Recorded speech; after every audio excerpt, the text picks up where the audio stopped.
All right, today we are going to cook up something really cool, your very first AI automation.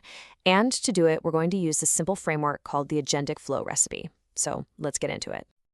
I mean, you know the feeling, right? You're stuck in that endless loop of copying data, pasting it somewhere else, processing it. It just completely eats up your day. Well, that is exactly the problem we're going to solve right now. So, the heart of this whole thing is an idea called a workflow. And don't let the name scare you, it's just a sequence of tasks that run one after another. Honestly, the best way to think about it is like a recipe for your digital work. You just follow the steps and you get a perfect result every single time. And just like any good recipe, there are really only three core components you need to know. You've got your inputs, those are your ingredients.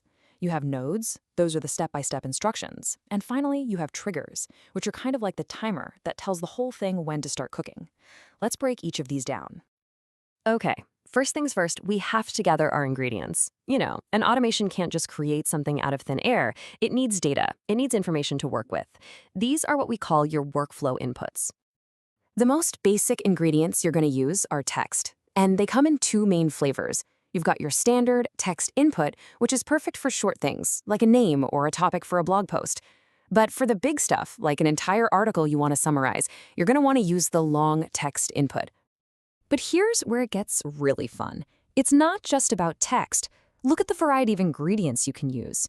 You can feed your workflow numbers, simple yes or no choices with a checkbox. You can even upload images, audio, and video files. The possibilities here are just massive. And this right here is a perfect example of how powerful these inputs can be. The file to URL is an absolute game changer. It lets you upload any kind of document, think a PDF report, a CSV spreadsheet, and it instantly gives your workflow a secure link to access and process all the contents of that file. So we have our ingredients. Awesome. Now let's talk about how to get a little fancier. How do we go from just gathering data to actually making smart decisions with it? This is where your automation really starts to feel intelligent. And the key to all of this is a deceptively simple little ingredient, the checkbox. I mean, all it does is capture a yes or a no from a user. It seems almost too basic, right? But this is actually the foundation for creating logic and different paths inside your automation recipe. You'd use this for things like asking, hey, do you want to include a summary in this report? Or for confirming an action, like, are you sure you want to send this out? Basically, anytime you need a simple two-state choice, the checkbox is your go-to tool. And that is the whole point. This is the big insight right here.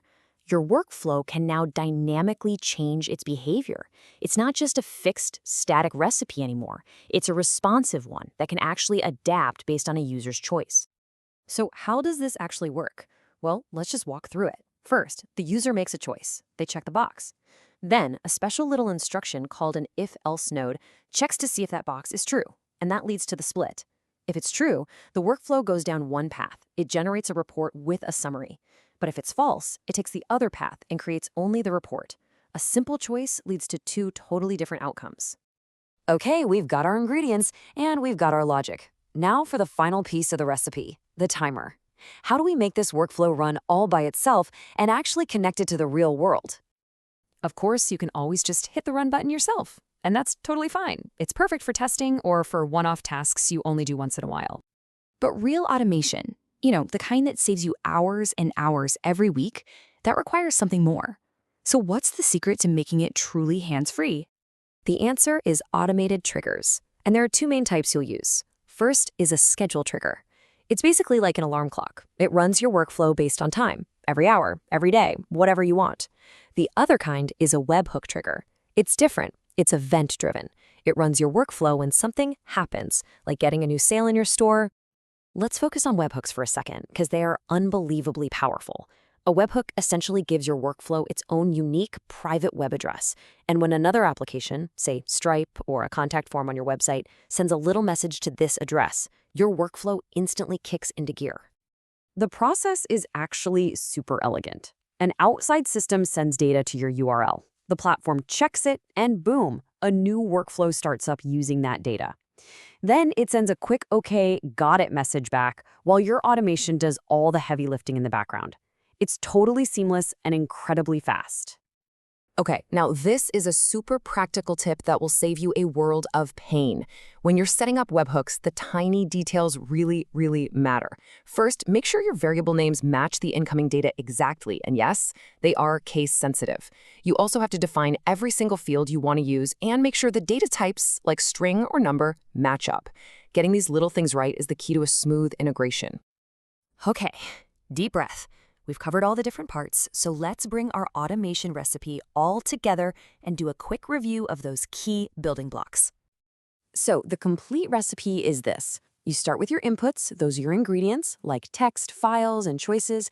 You feed those into the nodes, your step-by-step instructions, and the entire process gets kicked off by a trigger, which is your timer that starts the cooking, either on a schedule or when an event happens. And that's the whole philosophy right there. By mastering these three simple concepts, you can combine them in literally endless ways to build automations that are perfectly tailored to do exactly what you need. You can go from simple little tasks to incredibly complex and sophisticated processes. So I guess the only question left is, now that you have the recipe, you understand the ingredients, the instructions, and the timer, what's the first thing you're going to automate?